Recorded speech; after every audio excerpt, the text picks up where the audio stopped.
Hello, everyone, and welcome to One Control Report Podcast, episode 198. I'm Benjamin Yoder, here today, talking about video games, although just a little bit of video games, probably. I've not been playing all that much. I've been doing a lot of, I've been talking about it around on various platforms. I've been doing a lot of kind of rethinking of what to do with One Control Report, and how I want to kind of adjust our approach to this year, and some plans. So I think I'll talk about that towards the end of the podcast. So if you're interested in that and what my plans are for the future of the website, definitely stick around for that. But if you're not going to listen to it, I will just say, chances are the types of games we're going to be covering are not going to change all that much. The big thing's going to be focus, being more selective about topics, and hopefully trying to present things in a new way that can hopefully bring more people in to the website, but hopefully not in a way that is going to be, cringy, right? I don't want to make some kind of nightmarish, YouTube thumbnail or something like that. So anyways, video games. I have not been playing a ton of them. I mostly have been grinding away at Solomon Program still. Not really anything new to say there. Just the big thing is that, the time it takes to level your units in Solomon Program is significantly longer than the demo I'm finding. And, I don't know if the original intention was for it to take this long and they just were like fast tracking it for the demo versus, maybe they just changed it towards the end because they're like, oh, people are going to max out their monsters too quickly or something like that. But it does feel like a bit of a grind. I don't really feel like I have a lot of variety in what I can do right now. Other than just keep leveling characters. So I hope that's something that changes. I expect that Solomon Program is intended to be a live game, given it's free to play. It has gacha elements. But we'll see. I think I will do a Solomon Program casual review at some point. There's just a lot of, interest in that, or a lot, for my channel. There are people who are looking at those videos, but they're all streams and they're quick plays. And, that's great for, if you want to, sit down and watch me play something. But I think it's a lot less enticing for somebody who's just looking for information about Solomon Program. So I think doing a casual review might be the best approach to that. Sum something up pretty quick. The biggest problem is that I don't really know when is the appropriate time to do a casual review for Solomon Program. I think I am at what was essentially the final boss for the first demo of the game. I don't know if that is still the final boss of this particular incarnation of Solomon Program, but it is what I'm currently on. It is a challenging fight, so I'm still having to grind up my characters to hopefully get in a position where I can defeat it. It's like a big silver dragon kind of thing. So I need to check how much hours I put into that game at this point. I'm not sure if how high my hour count is. I only play it maybe like 30 minutes to an hour at a time, so it's just something I spread out throughout the week essentially. There's also like a auto grind kind of thing you can do where you just basically set if you're gonna have your monsters grind for 30 minutes all the way up to sometimes 60 hours. There's like a select number of options you can choose from, so you don't always have every number of hour options available. So usually if it's like 60 hours is available, I just throw that in there and then check in 4 days later or something like that to see how much EXP my characters have gotten and things like that. So, but yeah, we'll see. Still pushing through Solomon Program. I think we will talk about it in some formal way at some point. I just don't really know what that looks like yet. I'm still playing Portal Knights as well. I know I didn't do a great job of explaining Portal Knights last week, probably. When I re-listened to it, I was like, this is not... I don't know how clear I was. I don't want to go too deep into Portal Knights again, but basically, unless there's any confusion, it's basically a RPG-style Minecraft game where you teleport between different small pockets of Minecraft worlds, essentially, that are all made up of squares and things like that, or block cubes, I guess, that you can like dig through. And there's like quest NPCs in each of those worlds, as well as objectives you can do, treasure chests you can find. So it definitely leans more into the RPG aspect. And because each of these worlds are kind of their own little self-contained thing, you definitely can build your own little bases on each of these worlds, but you kind of have like one small home base that is typically your focus. And then you also have the ability to create different like environmental worlds as well. You can build on if you'd like to as well. They're just basically like flat template worlds that are really thin, but you can build them out if you want to. It just would take a long time. But it's not really I think creativity is not really a huge portion of that game. I think it is a side thing. It's not looking to replace a Minecraft per se. That being said, it's probably a lot more simpler than like a Dragon Quest Builders, I would assume. I say as somebody who has not played Dragon Quest Builders or Minecraft, really. And so there's not a lot going on mechanically there. It is very hack and slashy. But I think we're probably over halfway through to the end of that game. And I think once we finish the game, there's probably not going to be a lot of interest in sticking around with it. So I think we'll move on from it pretty quickly. And I think at this point, I've kind of gotten my fill of that game as well. So pretty happy to move forward on that. And the other thing I've been playing is just a bit more Apex. Not a ton going on there. I don't really want to talk about Apex in any kind of formal way on the website. Just there's no reason for me to. Chances are you've played Apex, or if you haven't played Apex, you don't have a lot of interest in playing Apex. So yeah, but I've just been getting better. It's a battle royale first-person shooter, and I have gotten pretty good at getting some decent number of kills. I feel like I usually get at least a couple of kills per round at this point. And if I'm having a good game, I get maybe closer to like 5 or 6 kills. So that's been nice. I feel like a lot of times it depends on kind of the group you're with and the approach they take to combat. And also just like obviously equipment and things like that. I've been mainly leaning towards doing like a sniper build and like a close range SMG kind of build as well. So just kind of having both of those options and being able to kind of be suppress from afar, but also be able to go in and kind of try to clear people out. Doing a sniper close range is actually not terrible in that game at sometimes, or at least I find it's not always terrible. It just is a matter of being smart about how you shoot, or when to shoot too as well when you're up close. So yeah, been enjoying that, having a good time with that. There's actually like a neat little event going on right now where like little beams of flame energy come down and like create additional circles within the circles. I may have talked about this last week, but it creates like additional circles within the main circle, so you can kind of it's kind of switching the game up a little bit because you have to be a bit more on your toes whenever another circle comes into play and get like wedged between two different circles. It's kind of a fun thing. But yeah, that's pretty much it in terms of the game stuff. I did get my 3DS capture card finally, so it's basically just an original 3DS that I had modified. And essentially it adds like a micro USB port right into the game cartridge slot. I'm a little worried with that positioning because if you leave the USB cord like plugged in and you're switching the games out, I always worry that I'm gonna damage that cord. So like part of me wants to just like unplug it every time I change the game. I don't know if that's really the intention, but I will say like the base bottom here that they added on, they basically I got the loopy capture card from 3dscapture.com, and they add like a extra little plastic piece to the bottom of the 3DS. So they take the back of the 3DS off, they send you your back cover back to you, and then they just add on this little piece. And color wise, it definitely is a different color than the rest of the hardware, but and also like a different, I don't know, texture is the right word, but like the actual finish just feels a little different. But it's not far enough that it looks out of place. It doesn't look like it's just something that was just, hacked together. If you showed somebody this device, I don't think they would really question, what the bottom piece was unless they were already familiar with the 3DS. It is the bottom plastic to this is very much a fingerprint magnet, just like the original 3DS was on the top as well. It just has that glossy kind of finish. So it fits well in letting you fingerprint all around from top to bottom. 3DSs in general had that problem, unless you're looking at like the original 3DS XL. I actually have a lot of 3DSs for a variety of reasons. Most of the time it was because I kept dropping them on driveways, so I kept damaging them. I don't know why I had such a curse with the 3DS, but every time I had a 3DS, inevitably would drop on a driveway and get messed up some way. I think my XL's camera doesn't work. My new 3DS works fine, but new 3DS XL rather, but it has a glossy finish on top, and I dropped that on driveway, and it like tore a little hole in that glossy finish. And as time went on, as I kind of took it in and out of my pocket over and over and over again, that hole expanded and made kind of a nightmarish, like speckled mess on top where all the plastic kind of tore away. So it doesn't look great, but my new 3DS XL is doing fine in terms of being able to play it.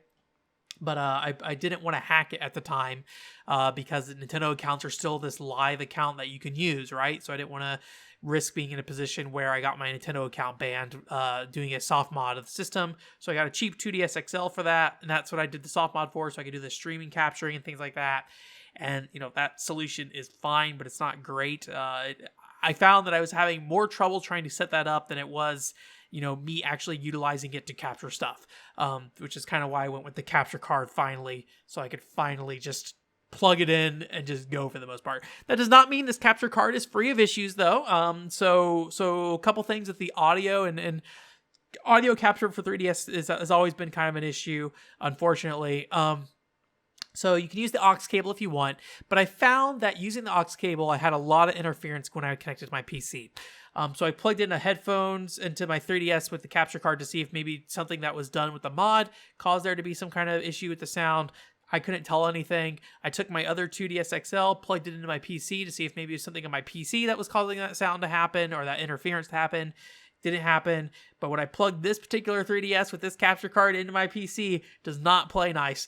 So I'm guessing some combination of things with my PC and this device and the modifications done to it caused some audio issues. Thankfully, the 3DS capture software that Loopy provides for this is does direct audio out.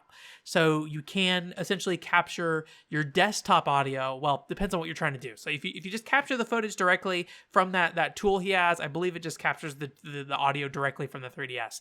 But if you're going to stream it, there's no real audio output device you can just capture from the 3DS. So you have to just do like a desktop capture as far as I can tell. Not ideal, but it is something I can work with. That's something I have to deal with already for PC capture in general. If we play a Dojin game, I'm doing direct audio capture. Again, not ideal, but it works fine enough. And I'm glad I can just plug something in and it largely is fine. My USB ports on the top of my PC are a little funky sometimes, so I need to make sure I plug it in the back of the PC. If I plug it on the top, for some reason, it just does not behave properly. But if I plug it into the back ports on my PC, it's perfectly fine. So yeah, we'll probably be doing a 3DS capture stream at some point, or a test stream for 3DS capture. And we're going to be playing through some games. I put out a tweet out on my One Control Port Discord or Twitter. So if you want to provide some suggestions of what 3DS and DS games you would like to see, let me know. I was originally going to plan to probably do that around Saturday this week. But I think what I'll probably end up doing is switching that to the week afterwards. I don't think I'll replace a Quest 64 stream with the capture test stream. So don't worry about that. I'll talk about what is going to replace the Saturday stream, or potentially will be replacing the Saturday stream, depending on how things go. But yeah, 3DS capture. It looks great. It looks nice. I'm glad I have a situation where I can actually capture stuff. The only real downside to this situation outside of audio is the 3DS does not have a GBA port, right? Which I have my Game Boy player for GBA games. That's not really an issue, but there are some DS games that utilize the GBA port for accessories. So Love and Berry being probably the biggest one. I would like to try to play Love and Berry, and I'd like to be able to capture gameplay for that, but it would require a DS capture card for an original DS with a GBA slot. Because if you don't know, Love and Berry is what I call a fashion rhythm game, but really it's called a collectible card game in terms of its genre. But it's a rhythm game based around wearing different clothes, just like a Tokudoll, if you've heard me talk about that, like that, Aikatsu, Happy Dance Collection, things like that. And, to properly play that game, you need to have cards that you're earning or getting in some way, and then you can, scan them. I don't really know what the most, I don't know if the right word for this is, like, correct way to play Love and Berry is these days, to be honest with you. You can largely just buy whatever cards you want separately. I'd imagine you would be buying them in blind packs or getting them from a machine directly, an arcade machine directly, because it was originally an arcade game. But I don't really know what the right way to play Love and Berry is today, or what would be the most entertaining way. Because if you're just playing like Love and Berry via emulator, I'd imagine you have access to every single clothing outfit there is. And I'm not sure if that is how you'd really properly play that game. I'd imagine you have to work with like the limited set of cards you have, just like you do in Aikatsu or something like that. So I don't know. We'll see what the Love and Berry situation changes into. I would like to do something with Love and Berry at some point, but we'll see when that happens, if that happens.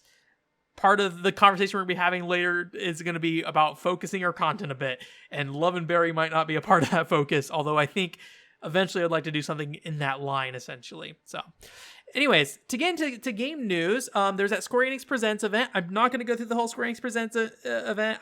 There wasn't a lot that I found super interesting, and It seemed like a good event, though. I will say that. It did not seem bad. And we've had a lot of press event stuff that we've been talking about recently, so I don't really want to focus on a bunch of stuff. What is most relevant to us in this podcast, though, is that Balan Wonderworld was not delayed. I think I mentioned it a couple weeks ago, but I did not really expect it to get delayed, so that's not too surprising to me personally. At least that's how I feel right now. Maybe 2 weeks ago I said differently. I can't remember. But they did say they're going to be putting out a day one patch to address things like camera movement and also character movement as well. In the post they basically said there's a lot of stuff is kind of in the game at this point, and they can't really do much to change it. I personally liked Balan Wonderworld from when I played at the demo. I know a lot of people didn't. It got very negative opinions online about the game. I saw that this announcement of the release date going forward kind of released a new group of videos out there of people saying, this garbage game is still coming out on the same day, and that's fine. I personally enjoyed my time with Balan Wonderworld. I had to kind of stop myself from playing the demo, honestly. I was like collecting too much stuff in there. But that's not, I don't want to deny that the game has problems, and I think I've talked about it on a podcast before. If you want to go listen to that old Balan Wonderworld podcast, there are my impressions there, more fresh in my memory there. But yeah, I'm still excited for it. I just think that, at this point, the kind of the hammer has nailed the head on. Does that make sense? But I think the opinion is basically in place about that game, and I don't know if you're going to really change anyone's opinion on it unless that thing really turns around in the back half. But from what I saw of the game, it definitely improves, but I don't think it's something that is going to catch anybody by surprise at this point or anything like that. I will say that, Yuji Naka, I don't really expect that much out of his games usually. That does not mean that I don't like his games. I love Rodea the Sky Soldier, but I feel like Rodea the Sky Soldier, even on the Wii, is like a solid B- of a game. It's not this amazing thing that I think most people would love and enjoy, especially not the Wii U version as much as I prefer it. And I think, I really struggled to think of the last time Yuji Naka made a game that was like universally accepted as like, this is a good, solid game, and is also held up to today. I think a lot of people could look at the Sonic Adventure games and say, these are great, but I think you'd have a lot of people who would question kind of how they've aged. To some degree as well. But again, I like Sonic 3D games. I like Sonic Adventure, so I don't want to sit there and make it sound like I'm belittling those games, but they're not games that are kind of universally accepted as great at this point. And I think Yuji Naka really hasn't had a hit like that since, I asked a friend about it, and he said Phantasy Star Online, which I think I agree with to some extent, although I do think that game has not aged amazingly either at this point. Just online RPGs have come a long way, and I wonder if you were to like give somebody Phantasy Star Online today, is it as playable as giving somebody like Sonic the Hedgehog 2 today or something like that? I don't know if that's the case, to be honest with you. Anyways, moving on from that, that's all I want to talk about for Square Enix Present, so no more about that. I also saw, this isn't a game announcement, but I had seen this title for a game called Logic Paint S, which essentially is a Picross game featuring Hatsune Miku. I didn't know it was a Picross game. I just saw Hatsune Miku on the title screen. I was like, that's probably a rhythm game or some sort.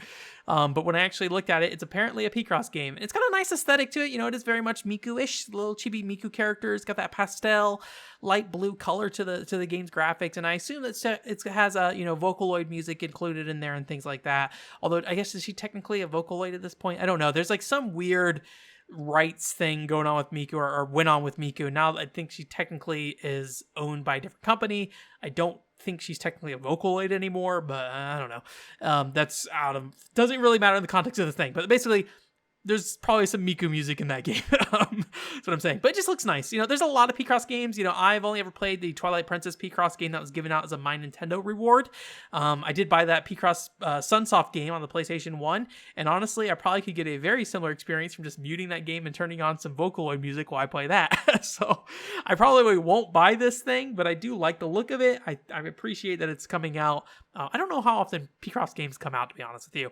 At this point, I probably should start looking at like 3D Picross, or there's this game called Polarium on 3DS I don't know how similar that game is to any degree. I don't really remember what Polarium is, to be honest with you. Just the fact that it was a DS game that was early on and people really liked it. And at the time, that was just not really my kind of thing. But I think today, if I played it, I could probably appreciate it. So anyways, Logic Paint S. I'm glad you exist, I guess. And then another game I saw on the Switch that just came out is called JackJeanne. And it's a otome game. So, it's a, handsome men and you're a lady, as far as I can tell. At least I did not look too deep into it. Essentially, it seems like you're like a part of like a stage production crew or something like that. It's all in Japanese at this point, so I don't really know. I just was kind of looking at the trailer and just trying to piece together the pieces. And so you're like have these guys that you work with on the stage crew or whatever. But yeah, it is a otome rhythm game, so it has rhythm elements in it, and so you can do like various little dance mini game kind of things. It also, I think I talked a little bit about Rowan on the One Control Board Discord. You can join the One Control Board Discord today if you want to. Just go to the website and click the Discord link there. But I was talking to the Rowan, and he had mentioned that the singing mini games had like different inputs, which I looked at and was like, oh yeah, it does. So they have like different mini games for singing and dancing, and so it looks like something I really like. I'm a big Princess Debut fan, so it's something that I would be interested in. But honestly, it is like $85 right now to buy it, and also I have Buddy Mission Bond, which I haven't touched, and I also have Steam Prison. I also have some other rhythm otome games from Hunex specifically that I could definitely try to spend more time with. So I don't really buy a Japanese game that is like that right now. But if it gets localized into English, I might reconsider it, look at it a bit more. But again, it's just really hard for me to justify buying something like that right now because I have bought some games in that general space and have not played them yet. So, but yeah, it looks nice. It looks fun. It actually has 3D graphics, which is kind of what originally caught my attention. It does have the 2D character portraits during the story sections and things like that. And some of the songs also like kind of use more of a 2D character art that kind of like fades around on screen and things like that. More of a traditional rhythm game kind of look. But there's also scenes where the characters are dancing on stage and they're using 3D models. That it doesn't look amazing. It looks like a PS2 game, but it looks good enough. And that I find that appealing whenever a game like that introduces 3D models into its gameplay there. So yeah, it looks like a fun, neat thing. The one thing I will say is that I'm not really sure if the art is inconsistent or if the goal is to split up the art depending on different like points of the story, depending on like what's going on. Like sometimes the characters have a more traditional flat anime look, and then other times they have this more like, I don't know what the coloring look is called, but it's like a softer kind of almost like colored pencil isn't the right word, but like kind of like a shaded kind of look to the coloring and things like that. So I don't know if the intention is that like when it's like anime looking, that it's just like when they're living their normal life, and then when it's like that shaded pencil look, it's like when they're doing a stage play, or if it's just inconsistent. I don't really know, but I don't think we'll play Jack and Jeanne ever, unfortunately, but glad it caught my eye. It looks really neat. I would love to play that someday, but I would love to play a lot of games someday. Speaking of which, that's going to be it for this week for actual game talk. At this point, I'm going to transition over to talking about One Controller Port and the future of that. So if you're not interested in hearing about that, thank you so much for coming this week. Like I said earlier, I don't think the content of what we'll be covering will change all that much, but I might recontextualize it. And I think the podcast is largely going to remain the same. So if you're just an avid podcast listener for some reason rather than anything else, then I think you won't be disrupted too much in that regard. So I want to talk a little bit about it. If you see me on other platforms, I've been talking about it a little bit, but basically probably about a month ago, I got a little antsy with the website, and it's like, I kind of want to just change how I'm doing things. Unfortunately, since, I already made a 2021 plans video, this is going kind of against that to some degree. But yeah, I think really what I want to do is work smarter and not harder, right? Right now, how One Control Port works is it is a website based around me. I just anything I'm currently interested in, which is not a bad thing per se. But I think it does make me feel a little guilty when I have people come to me, they subscribe to me because I made some video about something in some franchise or genre they're interested in, and then they subscribe to me or they want to talk to me about things, and I'm just like, I don't really have anything else to help you with at this point. Like I don't really have anything for the people who came and subscribed to me for the Chibi Robo stuff. I don't really have anything for them. People who came to me for the Shaman King stuff, I don't really have anything for them. Spectrobes, things like that. So yeah, I kind of want to focus a bit more. Like, obviously there are ties that link all those games together for me personally, and how those games like are kind of formatted. And I think some of you who listen can probably better see, how something like Full Spectrum Warrior might connect to something like a Spectrum's Origins, right? But for most people, that there's no connection there, right? It is completely severed, and for most people, I think that that's not really something that they would make that connection with, and I can understand that they're probably not coming for Full Spectrum Warrior on the website, right? So what I want to do is really focus a bit more. I want to have a level of consistency, although I don't want to, lock myself into only doing things that are going to appease, groups or audiences. So I'm probably going to be doing kind of a 2/3 plan. I'm going to be flexible with this. I don't want to sit there and set any like really hard limitations on myself, but make basically 2/3 of my content with the focus of who my audience is, externally and internally, people who are currently watching the pod or watching my stuff, and also people who don't watch it, but I can hopefully reach out to. And then also for that external stuff, probably presenting it in a way that will reach out to people who are, will be more,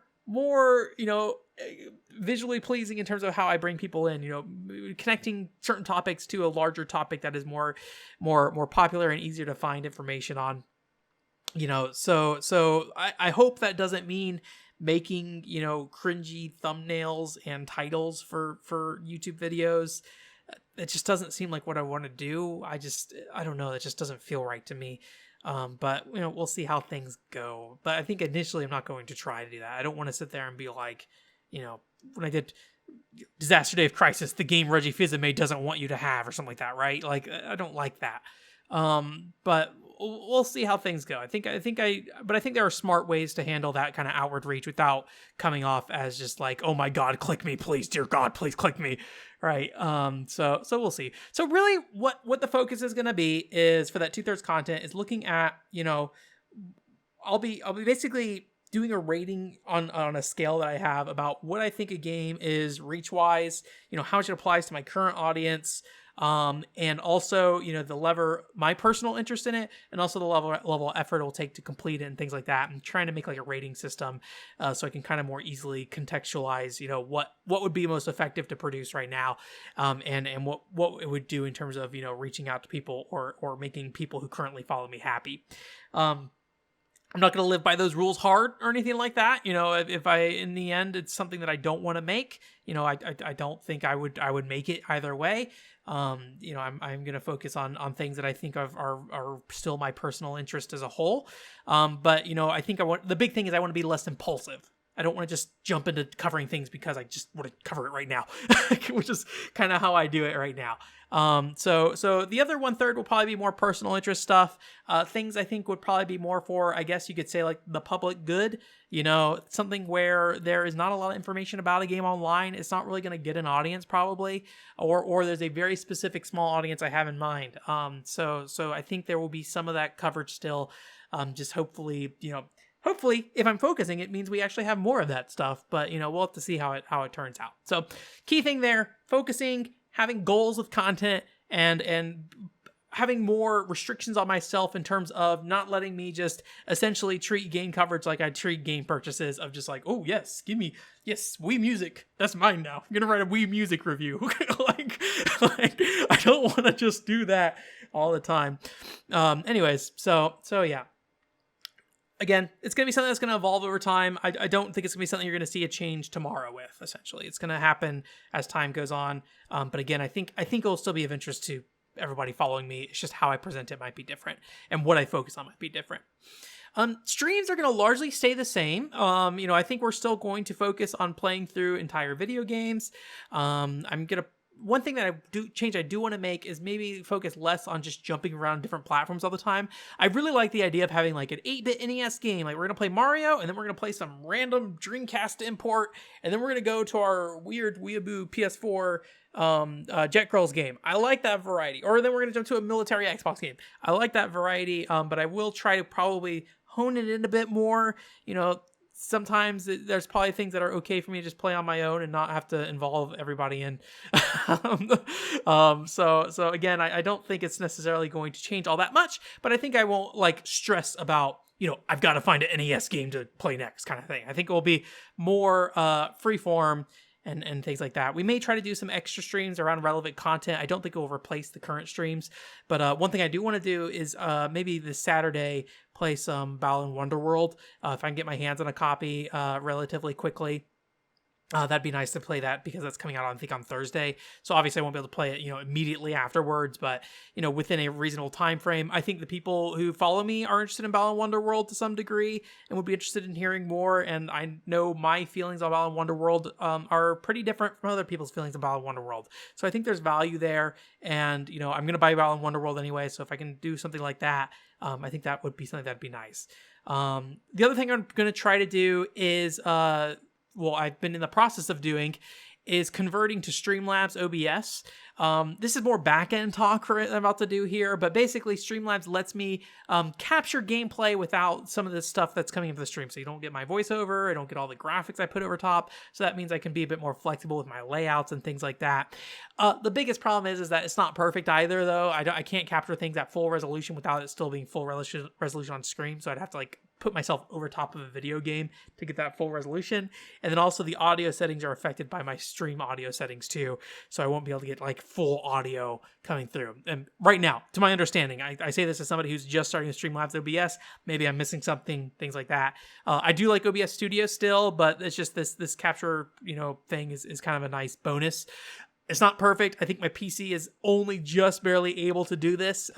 So it's not something that I really expect to, be available to me at all times to do, depending on the game and how we're capturing it. That might change, whether or not we can actually get that footage, but it'll be a nice backup, save me situations where with Billy Hatcher, where I have mostly stream gameplay for that. And that makes reviewing a game with that video a bit more challenging.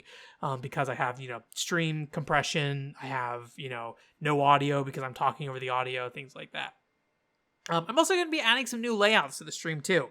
So if you don't know, one of my original goals with the stream, and the current simple layout we have, is not to come off as some weird gamer channel thing. I mean, obviously we play video games, right? That is the entire focus of my channel. But I don't like the hard-edged, translucent windows that have lightning bolts flying through them and things like that, and the weird metallic transitions and things like that. It's just not really what I want out of a stream. And I think what the current stream you see now, with it just the slight purple lines that kind of deviate, distinguish where the chat ends and where my video begins, it doesn't look great or anything like that. But I think it very much comes out of me watching speedrunners like ZFG, Narcissa, things like that, where they had a lot more simpler stream layouts and a lot more straightforward.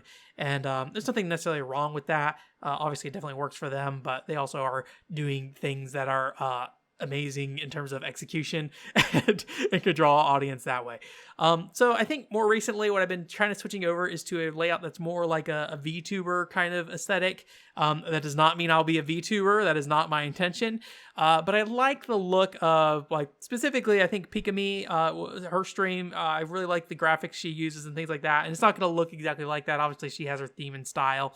But I think just more softer graphics that are not necessarily hey, gamer graphics, just so it might look nice. Maybe a bit unfitting for what people might think for a gamer stream, but I personally would prefer something like that. Right now, it's kind of this purple lace kind of look to it that I have right now. Again, it's not going to be anything fancy or special. It's just going to be what I can essentially get my hands on for either the ability to use it, either through public, or royalty free kind of thing, or something I can buy fairly cheap. It's not something I'm going to really invest in a graphic designer or something like that to create a bunch of stuff for me. We're just not anywhere near that point with the stream and justifying that. So yeah, it will be probably a bit softer of a look, but hopefully it'll look a bit more, I don't know if professional is the right word, but it'll look nicer. Hopefully we'll see. And some of those changes might bleed into the podcast video as well. But again, the podcast is a audio format, largely. So I don't think I will make it build that into any kind of delivery or content. And I think you'll still just be focusing on me talking about things. And lastly, I also want to maybe increase more community interactions. Like I said at the start, One Controller Port was really built as something very selfish for me, myself, and I, which is not necessarily a bad thing per se, especially just as a hobby or whatever. But we definitely have more people tuning into the stream. We have, about 500 subscribers right now. It's not a big number, but that is a number of people. And I kind of want to, allow people to have more influence on what's going on. So I want to involve people to some degree. That will probably include things like game choice for the streams, specifically at least. So hopefully getting more input from you guys on what you want to play. Obviously, I kind of have final say on that. My goal is still to play more new games rather than stuff I already played. So that will probably still be the focus, but allowing you guys to have more input on what we end up playing. And then also, I'm trying to think of some ways to essentially allow people in the streams and stuff, or you, I guess, to add some value to the coverage we do to some degree, like add your own input on things, and maybe having that as like something that we can present alongside, or with or integrated into, my own feelings about something too. Exactly how that's going to work, I don't know yet. It's something I have ideas for, but the actual execution of it, we'll see. So yeah. And then, I also was looking at essentially integrating a coffee thing, which if you don't know what coffee is, it's basically a donation service where you can donate money if you want. I will stress this again, as I always say whenever I bring up any, potential of receiving money from people who watch my stuff. I do not need the money. I'm perfectly happy and fine as is. So don't give it unless you just feel the need to, But I just, I don't know. To me, it makes sense to offer that to some degree, I guess. Like I won't go into it. It's always a struggle I have. The big thing is I want to try to give something back to you guys. And so right now, at least, kind of what I've structured the coffee as is like, here's a goal. Here's the purpose of that goal, like buying this specific thing for something. And then also here's something I can give back in regards to once this goal is reached, kind of thing. Whether that's, anything of value I'm giving back to you, that's, a whole other thing. We can kind of work that out, hopefully, and see if there's better ways to do that. It'll probably not be anything too in-depth. You're probably not going to get a featured, release, at least not without a lot of money, probably, because that would mean, the most valuable currency right now in all this is my time, right? So like, even if you give me all the money in the world, outside of the fact that, if I could quit my job, there's not much more I can do to create that much more stuff. So I need to find ways to make it so I can feel like you guys are giving input and creating something, and I can also present something that's not going to grind everything to a halt just so we can do that, because at that point you're not really getting new stuff, you're just kind of replacing what we're currently working on, right? So it's gonna probably be a fine balance, but again, it's technically the page is online, but don't go donate money because I don't know what I'm doing yet. So yeah, and we might still try to focus on doing some multiplayer stuff, but I think that will probably be not stream focused. I think that'll just be something that we can do and kind of coordinate. That's what the Discord was made for, was to try to coordinate that stuff a bit better. I have not taken the time to do that yet, though, so we'll see. I've been kind of in the middle of this round of reorganization, so I've been a bit busy. Haven't been thinking too much about playing games all that much, unfortunately. So yeah. Whew. Anyways, that's my thoughts. If you stuck through all that, thanks for letting me throw up some words at you. So we'll see how it goes. Like I said, it's probably going to be something that changes over time, and it doesn't necessarily, happen immediately. So if you stick around for it all, thank you. Again, I don't think that the content itself will change all that much in terms of the games we talk about, just maybe how we talk about them and the way we present that information and things like that. In terms of upcoming content, we essentially are going to be pushing forward with a Billy Hatcher review for now. I don't know if that Billy Hatcher review will actually fully get finished or not. I don't know if it falls into my current restructuring plans. I think it probably does not. But I don't know when my restructuring plans will be finished. So I'm going to push forward with that as the next major featured video. If it doesn't work out and we shift away before we finish that, it's complete enough that I could probably just go ahead and post the script on the website as a written review with some minor adjustments and changes to make it read properly. So I think you will see something with Billy Hatcher at some point. Just depends on where it will end up ending up at the end for the review itself, at least. I also got some casual reviews in the pipeline still with Jumping Flash and Mega Pseudo 2096, Industrial Spy Operation Espionage. Those are still there as well. Those are kind of on hold right now, just while I try to figure things out. The Industrial Spy Operation Espionage, I'm pretty sure you're going to see that one at some point. I think it would make sense to have Mega Pseudo 2096 as well, although I think the value of that video is less so than the other videos, just because it's more or less just a 3D mech fighting game. There's some interesting things about it, but not enough to really make it stand out all that much. There's not a lot of coverage of it online, so that's kind of one value of it, is that, you know, if somebody wants to look up a review of it, I would be able to provide that review for them. But yeah, I mean, that's not going to take too much work to get done. So I think you will see it eventually. I just don't know when. As I mentioned, the Balan Wonderworld stream, if we can get a copy, I think we'll try to stream that on Saturday this week. And then the 3DS test stream we'll probably try to stream somewhere further out. The 2 streams a week thing probably is not going to be a consistent thing, so don't really expect that to be happening in the future.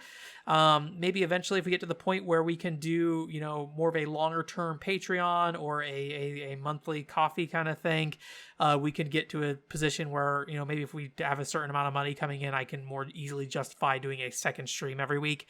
It's just, it takes time. And right now I kind of only have a couple days to myself in a week. I already have other obligations that I make. So putting another stream in the week would probably be somewhat challenging, or at least I'd have to make some sacrifices for that. But obviously if I'm getting paid for doing that stream, that makes it a bit more easier for me to justify that. So we'll see. Again, I don't really want to make money being a big thing on you getting content. But if there's something that you want and that I can't really offer, or at least I can't easily offer with how I produce content right now, maybe that could be an incentive to essentially force me into creating something. Like, oh, I feel bad, now I gotta make this because you gave me money to do it, kind of thing. Again, I do not need money. Do not give me money if you don't need to, or don't want to, or can't afford to. I am not in the need of money. I'm perfectly fine. Quest 64 stream, that's been going on. We started playing Quest 64 last week. I'm having a good time with it, enjoying it. Think we'll continue to enjoy it for now. We'll see. I don't know. And then I went ahead and put up the Disaster Day of Crisis voice acting comparison. If you don't know, the English or the Japanese and European /Australia release, all 3 of those releases have English voice acting, but the Japanese version uses a different version of that English voice acting. It's the same voice actors, just different line reads. So if you want to see exactly what was changed and why it was changed, or why potentially it was changed, I guess, because it's more speculation more than anything, just based off the types of changes that were made. It's I hope that is something that is of interest to you. Yeah, I don't know. It's a hard video. I enjoyed it. I liked making it. I don't know how valuable it is, but I personally think it's interesting. There's very much a selfish piece there. I don't know if that's something anyone else is interested in, although Disaster Day of Crisis is a more well-known name for sure. And I also, just to give you a little bit of a behind-the-scenes peek, I did create a kind of a pitch piece for an idea I have regarding PCFX games and kind of rating their English accessibility. Using not only the game itself, but also the resources available out there about a game. I don't really know what that's going to turn into or what that will look like, but I'm fairly happy with the little pitch piece I made. It was only about 1.5 minutes long.